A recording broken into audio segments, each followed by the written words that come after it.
Hello everyone and welcome back to the Electrician's Broom. Today we are going to be changing a light switch, specifically a paddle light switch. Let's jump into it. All right, so the tools that we're going to be using to change the light switch today, first up is going to be the fluke meter. If you do not know how to use one of these, I just made a video going over pretty much every use that this tool provides. Very helpful, very reliable. Obviously, we're going to be needing our wire strippers to cut and trim the wires when we hook the switch up. Milwaukee. And then just a flathead screwdriver. You could use the 11-in-1. Today I elected to use just the flathead because it's the Black Series limited edition. Pretty special. Not everybody has it, so. All right, let's change this light switch. Change this light switch. Let's change this light switch. Words are hard. Also, one more thing that you're going to be needing aside from these three tools, coffee. Let's get down to business. Okay, so first things first, this is referred to as a paddle switch. Reason being, looks like a paddle. Another option is called a toggle switch, which is the little looks like crap in my opinion, but sometimes that's what you got. Paddle switch, 2-gang. I'm not doing a single gang today. This is the best one with the best lighting, so we're gonna do this one. So you wanna start by taking your faceplate off.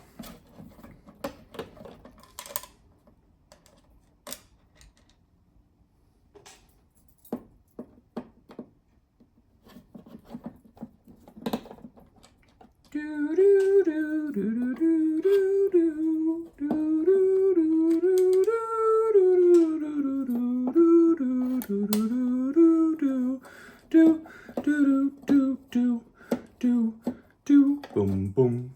Okay, now that you have your faceplate off, you see your switch, you have a screw at the top and a screw at the bottom. Go ahead and back those out. Now this switch is energized as I'm taking it out because I'm a bad boy. We're gonna go over how to turn it off, obviously, because it's not safe to take it off while it's energized.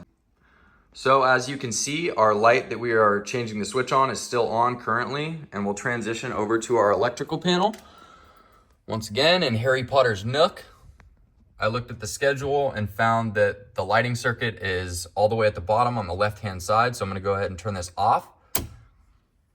And then going back to our light, you can see that it is in fact off. So now we can check voltage and make sure that it is off and remove the switch. All right, so we're back at our switch location, and what we're gonna do is check to ensure that there's no voltage here.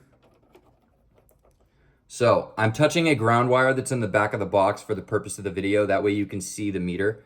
And what we're gonna do is touch the top terminal on the light switch, as well as the bottom terminal on the light switch.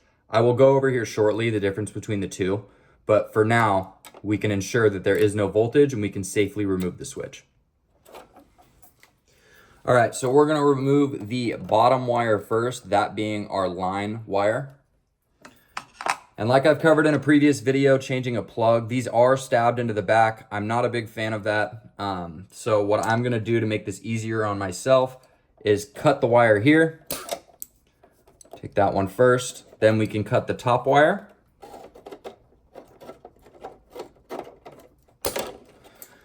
Now that those are cut and removed, you can turn it over for better accessibility and then remove the screw for your ground wire.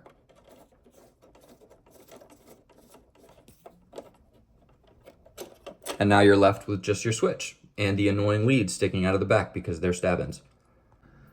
This is obviously not applicable if you're installing a new switch because you're not gonna have to reuse this, but for the purposes of the video, we are reinstalling the same switch. This is unacceptable because as you can see, there's copper sticking out of the back. So if these were left in and the switch was energized, then you basically have a live power source just loosely sticking into the back of the box, which is not safe. So to remove these, and it sucks, you wanna grab your pliers, or in my case, my wire strippers have claws, whatever you wanna call it, on the end of them. You wanna grab tightly and then spin the switch and the wire simultaneously and remove it. Sweet, now we get to do the other one. Lucky us. Okay, come on. And now you have a switch that you can reinstall safely. Let's get into that. Now, to go over the wiring for the switch without getting too complex, as you can see, one wire is wrapped around the ground right here and also wrapped around your line wire. So the line wire is fed directly from your panel. The wire that is wrapped around the two is referred to as your switch leg. That's the wire that travels from the switch up into your light. And this person, whoever wired this, did a good job because they've indicated that the one that is wrapped around it is in fact the switch leg. You're not always going to have that. In most cases, you're probably going to have to test for it unless you label it as you remove the wires. But that's usually a good indication that that's the switch leg. As always, you want to test to make sure. And to be honest, on the switch that we're reinstalling, it does not matter which side you put it on. But what I like to do is put my line on the bottom and then I put my switch leg on the top. And that's how we're going to wire it. All right, so now that we have just our wires sticking out of the box, straighten that out. Cool. You're gonna want to prepare them to reinstall the switch. So that's your ground wire. We're gonna start with this one. Take your strippers, put a nice loop in it. Something just like that. And for our black wires, our line and our switch leg, we're going to strip it back, I'd say probably 3/4 of an inch. Do the same thing, add a loop in it.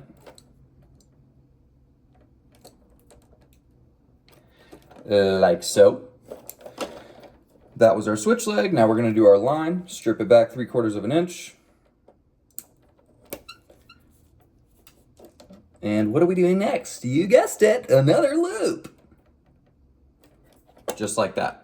And now that our wires are prepped, we can grab our switch and start to install it. Now that we've just spent about 10 minutes looking for the switch, we found it. As you can see on the paddle or the top of the switch, it indicates that that is top. That means that this side has to be at the top of the switch box. If you have it like that, it'll be upside down and this would be off. That would be on, which is not right. So make sure that the top of the switch is at the top of the box. This is where we're going to hook up our switch leg. This is where we'll hook up the line side of the switch, the power source. And then on the other side where the green screw is, that's where our ground's going to go. Go ahead and grab your ground screw. Sorry, your ground wire. Place it onto the ground screw the same direction that you're going to be turning it. You want the loop to go the same way that it's going to be turned. That ensures that it stays tight and does not loosen the loop that you placed in the wire. Tighten this down. And I would say about that level of tightness. Okay, so now we're going to grab our switch leg, place it like that because we want it to spin with the direction that we're going to be tightening the screw. Just like that. Grab your screwdriver, tighten it up, and perfect. Now you can grab the line side of your switch.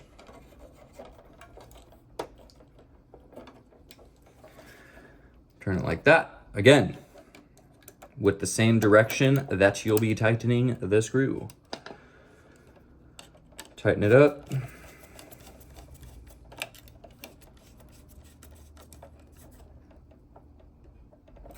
Boom. Now your switch is wired up. And what we're going to do is turn power on to show you how the switch actually works. All right, so we've gone back to the panel. We turned the power source back on. So what we're going to do is turn the light on. And again, this is dangerous. You are exposed to live electrical sources. Be very careful when you are in this testing phase of the process of installing a switch. Do not touch anything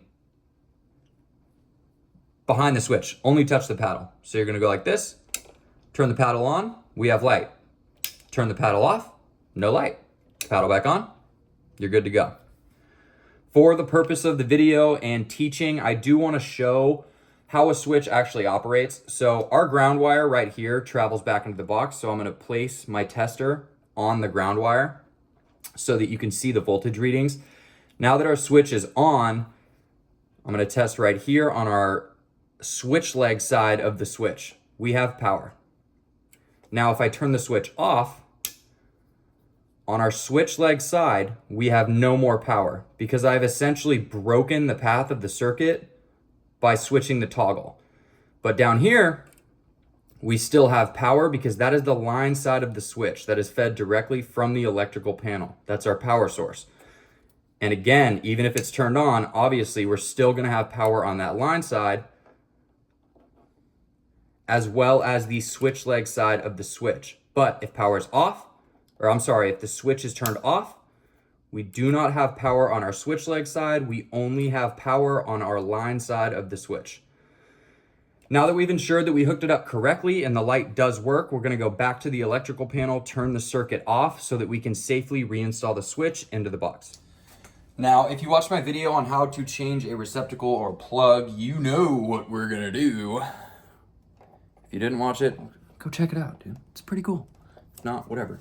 We're gonna take some tape, place it around the conductors on the back of the switch. That way, when you go to remove it or somebody else goes to remove it, it's just a little bit safer and you have less of a chance of coming into contact and shorting out the circuit with the wires. That's definitely overkill. You don't need that much, but I was distracted because I'm making a video. All right, so now that we're taped up, what we can do is place neatly our wires back into the switch box, just like that. Grab our screws.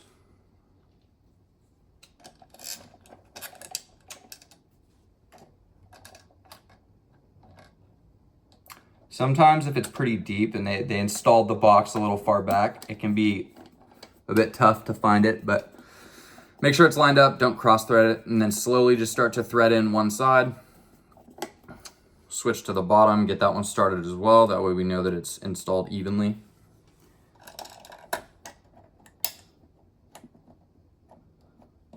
Bing, bang, boom. Tighten it up. Kind of adjust it as you're installing it. Tighten the top a little bit more. Now, we're snug, we're definitely not tight. What I like to do at this point to ensure that the switch plate cover plate, that's better, is gonna be straight and it's gonna be lined up properly is go like that. I have the switch plate turned around. It's installed like that, but to test, I'll wiggle it around like that. And this one was actually loose, so we're gonna tighten that up too. But you get it to a place where you see that it fits snugly, or I'm sorry, evenly. And then you know that you can tighten up the switches based on, and that way you know that they're straight so you can begin to tighten them up and then install your cover plate.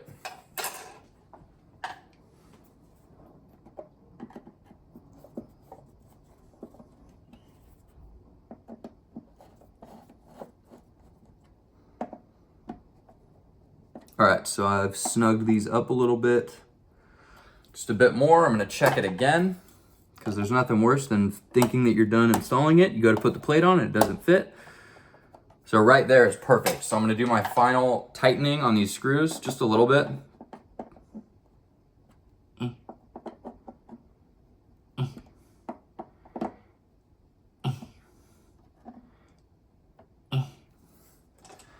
Now we can take our cover plate, place it over the switches, and that is the benefit of testing it before you actually go to install it, because we knew it was going to fit because we checked. Take your cover plate screws, install them one at a time. Get that one started. Get this one started.